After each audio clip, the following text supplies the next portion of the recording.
Après s'être attaqué aux fruits des 3 empereurs, comment ne pas parler des monstres de puissance que nous a présenté Oda au début de l'œuvre, les Shichibukai. Ils sont au nombre de 7 et possèdent pour la plupart des fruits du démon surréalistes. On va donc aujourd'hui étudier 3 d'entre eux et je peux vous dire qu'ils n'ont pas volé leur réputation. Si mon travail vous plaît, comme toujours, n'oubliez pas le petit like pour m'aider à développer la chaîne et à vous abonner pour ne rien rater de la série sur les fruits du démon. Par ailleurs, cette vidéo comportera exceptionnellement un placement de produit. Alors, avant l'analyse des fruits du démon, laissez-moi vous présenter le sponsor de cette vidéo, Craft Kitties. Les fêtes de Noël approchent et il est probablement difficile pour vous, comme pour moi, de trouver des idées de cadeaux originales pour gâter vos proches. J'ai alors reçu de la part de Craft Kitties de magnifiques objets en bois à vous présenter, mêlant la décoration à l'utile pour redonner une nouvelle vie à mon bureau. Du support écran au tapis de souris, en passant par un chargeur sans fil à induction, retrouvez sur leur site un tas de produits uniques, durables et écologiques conçus en bois massif, véritable gage de qualité. La légende raconte que le bois d'Adam lui-même ne lui arrive pas à la cheville. D'un point de vue personnel, j'ai été très surprise par la qualité des produits. On sent qu'il s'agit là d'objets nobles rien que par le poids, la texture et les finitions parfaites. J'étais dubitative en voyant le tapis de souris sur le site, mais après l'avoir reçu, c'était assez surprenant. C'est littéralement un tapis en vrai bois flexible. Doté d'un service après-vente attentif à ses clients, la livraison est très rapide, dans un emballage soigné, l'idéal pour un cadeau avant Noël. Vraiment très heureuse d'avoir découvert cette petite entreprise comme il se fait rare et qui n'hésite pas à mettre en valeur la beauté de ce matériau d'excellence. Si ces produits vous intéressent, vous pourrez les retrouver sur leur site et bénéficier d'une réduction exceptionnelle de 10% avec le code Nina. Tous les liens sont en description. Et un grand merci à Craft Kitties pour avoir sponsorisé cette vidéo. De tous les fruits existants chez les Shichibukai, commençons par le corsaire, ayant été le premier grand adversaire de Luffy sur Grand Line et le tout premier pirate à nous dévoiler l'existence de l'arme antique Pluton. Je veux bien sûr parler de Sir Crocodile et de son fruit, le Suna no Mi. S'il y a bien un personnage dans One Piece qui incarne son fruit à la perfection, c'est bien notre cher Crocodile. Son nom symbolise l'animal emblématique du Nil, respecté et vénéré au pays des pyramides. Quant à Alabasta, il s'agit d'un pays désertique, habitat de choix pour l'utilisateur du fruit du sable. C'est comme si Oda nous donnait la sensation qu'il avait d'abord pensé aux fruits avant de créer son personnage et son histoire. Ce Logia est tout simplement extraordinaire de par la variété des attaques qu'il possède. Comme tout type de Logia, ce fruit du démon permet à son utilisateur de transformer une ou plusieurs parties de son corps dans son élément d'origine. Crocodile devient alors un homme sable et peut se déplacer à une vitesse fulgurante ou même voler. Cette technique est si puissante que lui-même ne peut les contrôler lorsqu'elles deviennent trop massives. Ces tornades de sable ont également plusieurs particularités. Elles peuvent être parfaitement inoffensives et seulement apporter un soutien comme il l'a fait en déplaçant Jinbei et Luffy. Mais elles peuvent également être mortelles. Lorsqu'il se trouve dans son épicentre, elle peut également aspirer l'eau des êtres vivants qu'elle touche, mettant KO n'importe qui en quelques secondes. Logique puisqu'il est le seigneur des sables. Cette capacité lui permet de durcir suffisamment le sable pour le rendre aussi solide que de la roche et aussi coupant qu'une épée. Il s'agit d'une des utilisations principales que Crocodile fait de son Suna no Mi. Mais elle est également l'une des plus redoutables, car grâce à la technique Desert Spada, il a été en mesure de trancher en deux le désert d'Alabasta et ni plus ni moins qu'Akainu, le futur amiral en chef de la marine. Mais c'est sa technique Girasol qui démontre toute la maîtrise de Crocodile en son fruit du démon. Grâce à sa mystérieuse faculté à repérer les cours d'eau souterrains, il utilise cet avantage pour générer d'immenses sables mouvants engloutissant tout ce qui s'y trouve. Mais là où ce Logia du sable atteint son paroxysme de puissance, c'est dans ce qui semble être son éveil.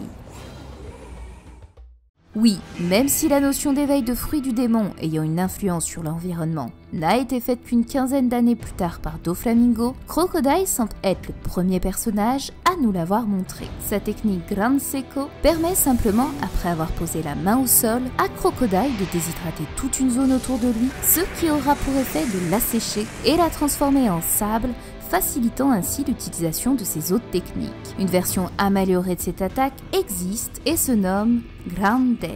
Le concept est similaire, sauf que cette fois-ci, absolument tout ce qui touche la zone qui l'entoure sera également réduit en poussière. Arbres, bâtiments et même humains. Et oui, il s'agit d'un seul fruit du démon officiel, excepté Kuzan, à pouvoir agir sur l'eau et la transformer. De sa main droite, Crocodile peut absorber toute l'humidité de sa cible pour le laisser dans un état cadavérique dont seule l'eau pourra le sauver.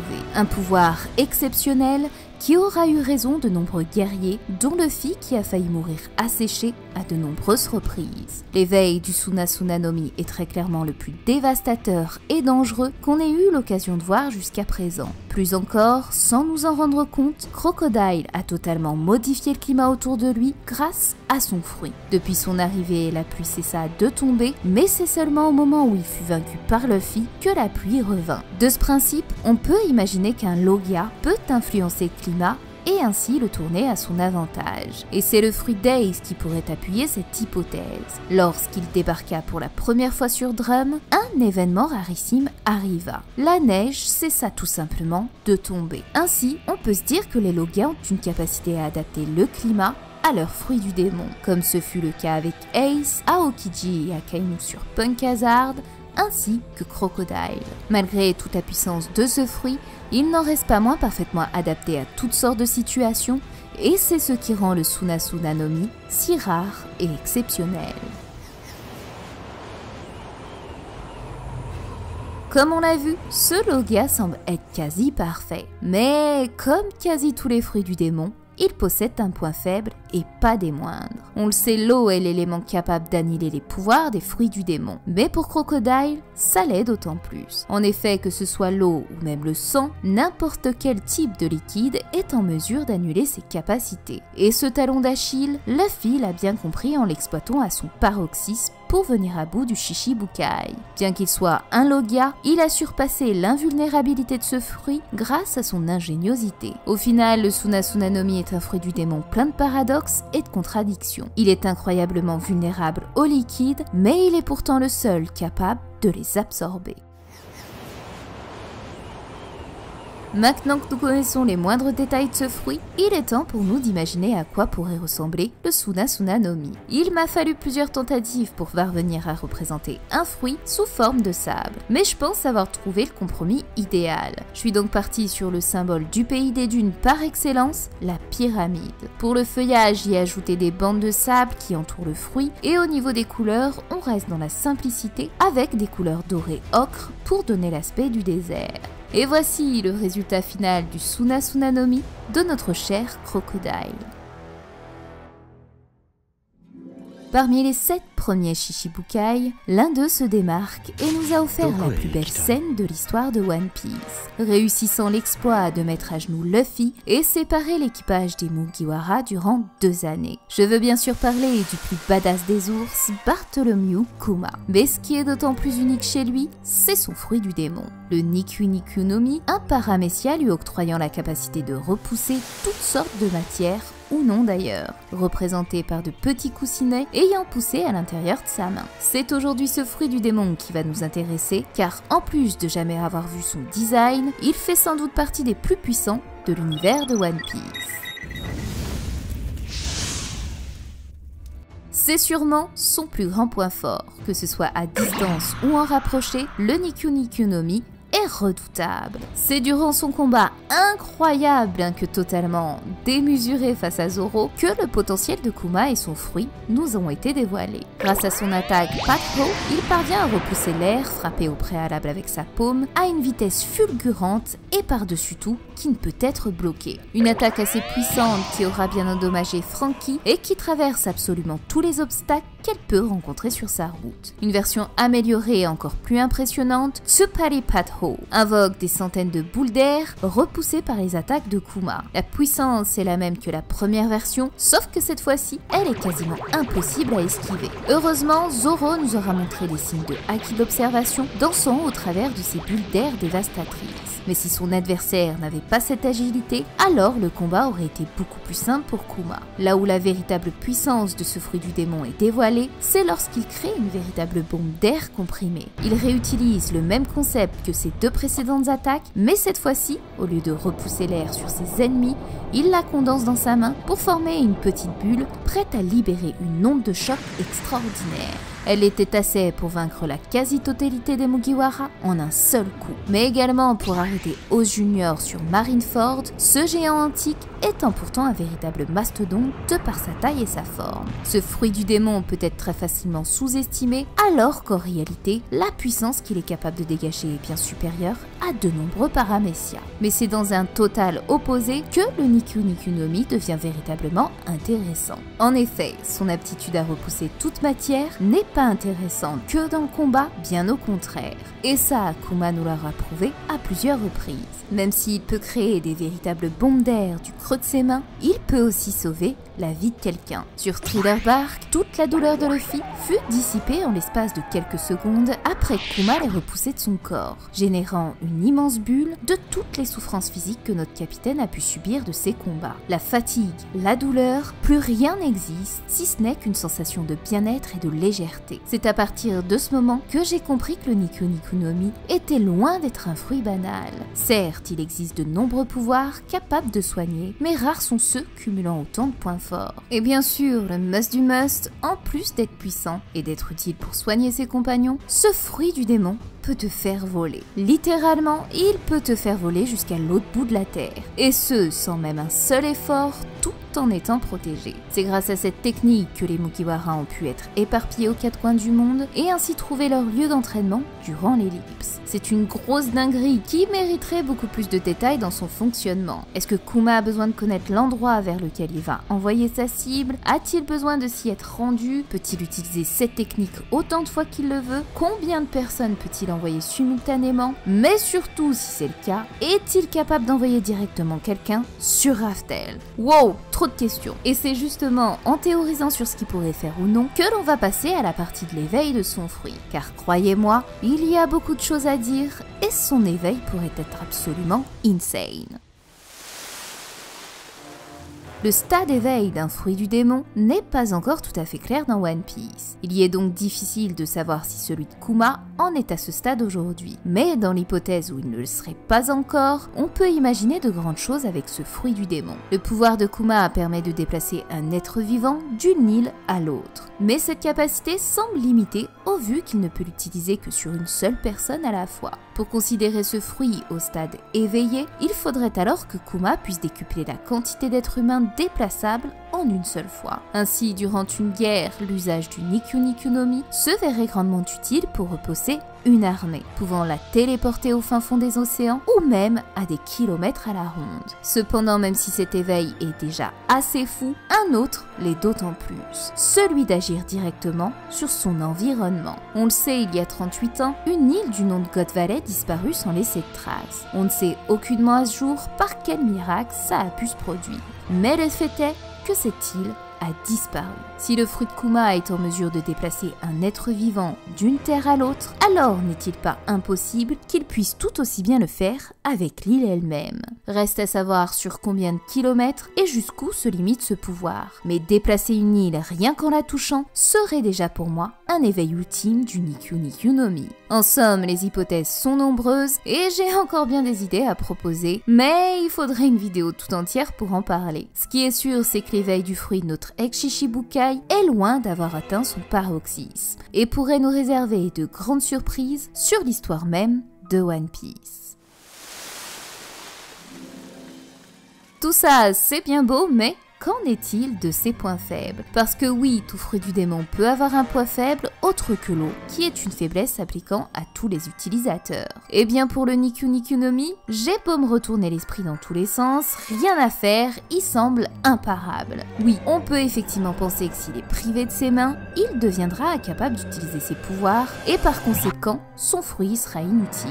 Mais à part ça, rien ne semble réellement constituer une faiblesse à son encontre, car même les attaques tranchantes d'un épéiste sont inefficaces puisque les coussinets de ses mains peuvent amortir le moindre choc. En d'autres termes, trop puissant, il n'y a rien de plus à dire. C'est un fruit du démon incroyable, pourtant très loin de posséder un pouvoir naturel intéressant ou avantageux. Mais Kuma, tout comme Luffy, aura l'intelligence d'exploiter au maximum son fruit du démon pour en tirer toute sa force. Comme ce fruit est presque parfait, il fallait lui offrir un design qu'il était tout autant. Mais comment réaliser le fruit du coussinet? L'animal totem de Kuma est l'ours, de par la traduction de son nom, de ses plats préférés, le saumon et le miel, mais également par son pouvoir coussinet, qui est une référence au dessous des pattes d'un mammifère. Il fallait donc trouver une forme capable d'incarner tout ça. Et je pense que c'est un pari réussi. Au niveau de la forme, je me suis basée sur celle d'un coussinet. J'y ai ajouté des motifs donnant l'aspect d'une ruche et complété avec un écoulement de miel sur le dessus du fruit. Rappel de la nourriture préférée des ours et donc de Kuma. Pour la tige, j'ai opté pour la forme d'une cuillère à miel comme incrustée dans le pot. Au niveau des couleurs principales, il fallait qu'elle donne l'aspect d'une ruche tout en gardant la texture du miel orange et jaune. Enfin au niveau de la tige, j'ai opté finalement pour du vert, rappel du feuillage. Et voici le résultat final du Niku Niku no Mi de notre révolutionnaire Bartholomew Kuma. Après Kuma, l'ex-Shishibukai, devenu l'esclave des Tenryubito, c'est au tour du fruit offert par ces derniers à une ancienne esclave de Marie-Joise qu'on va se diriger. Je veux bien sûr parler du Mero Mero no Mi, détenu par l'impératrice Boa Hancock. Tiré du mythe de la Gorgogne, son pouvoir réside dans la pétrification, offrant ainsi à son utilisateur la capacité de transformer ses ennemis en pierre. Un paramécia utilisé principalement pour des attaques à distance, mais qui reste absolument dévastateur, même au corps à corps. Le Pistol Kiss est l'une de ses attaques signatures. Après avoir soufflé un baiser, une balle en forme de cœur ira percuter son adversaire, le blessant et le pétrifiant sans avoir besoin d'aller au contact physique. Une forme évoluée de cette technique existe et est nommée Slave Arrow. Cette fois-ci, et comme son nom l'indique, c'est avec la représentante d'un arc qu'Hancock attaquera ses adversaires. Et plus question d'attaquer qu'une seule personne.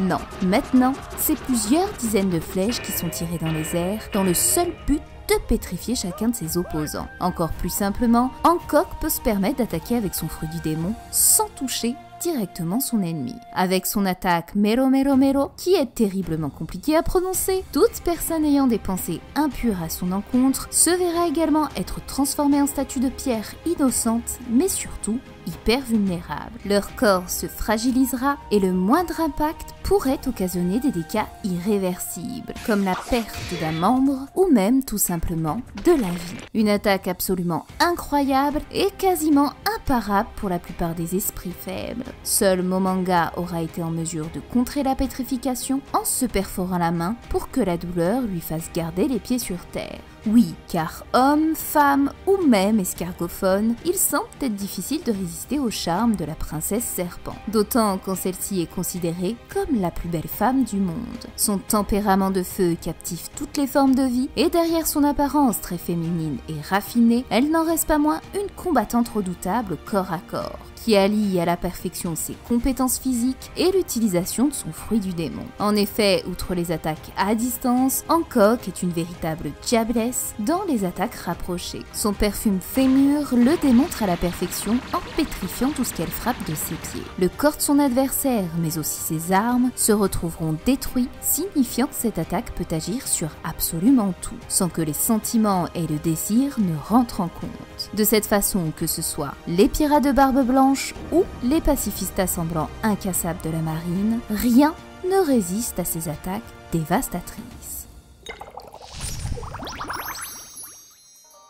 Ah, les points faibles. Malgré toute la puissance de ce fruit, le Mero Mero no Mi possède une ultime faiblesse, qui peut tout simplement annuler sa suprématie. En effet, sa principale utilisation et force, qui est de pétrifier instantanément quiconque, n'est que le déclencheur d'un amour envers Hancock. En d'autres termes, une personne insensible au charme de l'impératrice serpent réduira grandement l'efficacité de son fruit du démon. Même si dans l'univers de One Piece, très peu de personnes ont le cœur assez pur pour résister au charme d'Hancock, il n'en existe pas moins des gens capables d'y être insensibles, comme ce fut le cas avec notre cher Luffy. Autre cas où le pouvoir du Mero Mero no Mi est est inefficace, la cécité. Eh bien oui, le principe même de ce pouvoir réside dans sa capacité à pétrifier une personne après avoir croisé son regard. Sous cette condition, si ce dernier est privé de son sens de la vue, comme ce fut le cas avec Fujitora, le fruit de la passion se verra totalement inefficace. Enfin, il existe un dernier moyen de contrer cette malédiction, et c'est Momonga qui nous l'a montré. Malgré qu'il ait été pétrifié, il est parvenu à rompre le charme en se plantant un couteau dans la main. Preuve que le pouvoir du Mero-Mero no Mi dispose d'une faille si la personne trouve un moyen de se libérer en détournant son attention. En somme, le Mero-Mero no Mi est une véritable incarnation du Yin et du Yang, symbole du pays de notre impératrice. D'un côté, sa force résulte dans la passion ardente que provoque Hancock dans le cœur de ses admirateurs. De l'autre, sa faiblesse qui peut se retourner contre elle dans le cas où son ennemi viendrait à être insensible à ses charmes. Et c'est là tout ce qui rend ce fruit du démon si unique. Après avoir analysé les points forts et les points faibles de ce fruit du démon, il est temps d'imaginer l'éveil ultime du Mero-Mero no Mi. Et croyez-moi que le pouvoir de la pétrification n'est pas à prendre à la légère, puisque le pouvoir de Boa pourrait tout bonnement être à l'origine du fléau causé dans un autre manga, Dr. Stone. Alors pour ceux qui ne connaissent pas cette œuvre, je vous la conseille tout bonnement. Et pour résumer rapidement l'histoire, on suit les aventures d'un jeune lycéen qui se retrouve victime d'un phénomène mystérieux. En une fraction de seconde, l'humanité entière est transformée en pierre. Des milliers d'années plus tard, à son réveil, il décide de rebâtir la civilisation à partir de zéro. Et c'est ce manga qui m'a donné l'idée. Doflamingo explique à Luffy que l'éveil d'un fruit du démon permet d'affecter non seulement son utilisateur, mais aussi son environnement. Et c'est pourquoi l'éveil du Mero-Mero no Mi pourrait tout simplement pétrifier un pays, voire même le monde entier. Quand on sait que les armes antiques sont en mesure de détruire le monde et qu'elles risquent tôt ou tard d'être utilisées à la fin de l'œuvre, on pourrait alors se dire que le pouvoir de Boa Hancock serait un véritable don pour retourner au monde originel et rebâtir une nouvelle civilisation prospère et libre. Je sais pas si ça se réalisera un jour, mais nul doute qu'Oda nous réserve de grandes surprises autour de ce fruit, et que la guerre qui se prépare autour de la destitution des Shichibukai pourrait nous donner un aperçu de toute l'étendue des pouvoirs du Mero-Mero no Mi. Après avoir imaginé son ultime éveil, passons désormais à son design. Comme il s'agit du fruit de la passion, on aurait pu simplement dessiner ce fruit et ajouter des spirales. Mais vous me connaissez et vous savez que je ne fais jamais dans la simplicité. C'est pourquoi j'ai voulu véritablement personnaliser le Mero-Mero no Mi. Je suis donc partie sur une base et des spirales en forme de cœur pour incarner le symbole de l'amour. Au niveau de la tige, j'en ai fait plusieurs qui partent un peu dans tous les sens, clin d'œil aux cheveux de la Gorgogne. Au niveau des couleurs, j'ai opté pour un rose passion texturé d'un effet granit.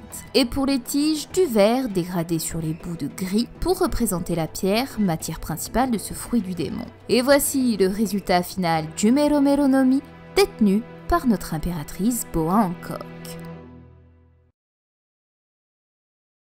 Et voilà, c'est la fin de cette vidéo, j'espère qu'elle vous aura plu. C'est à votre tour désormais de me dire en commentaire quel a été votre fruit du démon préféré des Shichibukai et choisir avec le hashtag FDD6 quel fruit vous voudriez voir pour le prochain volume. Sur ce, nous on se quitte avec l'illustration des 3 fruits des corsaires. Si vous avez aimé, comme toujours, pensez bien à laisser un petit like pour récompenser mon travail. Et on se donne rendez-vous mardi 14 décembre à 18 h pour la vidéo que vous attendez tous, la révélation sur l'emplacement de l'Aftel. C'est officiel, alors soyez nombreux pour célébrer avec moi cette incroyable théorie qui m'a littéralement pris plus de 6 mois de travail. D'ici là, je vous souhaite à tous de passer un bon week-end et surtout, comme toujours, prenez bien soin de vous.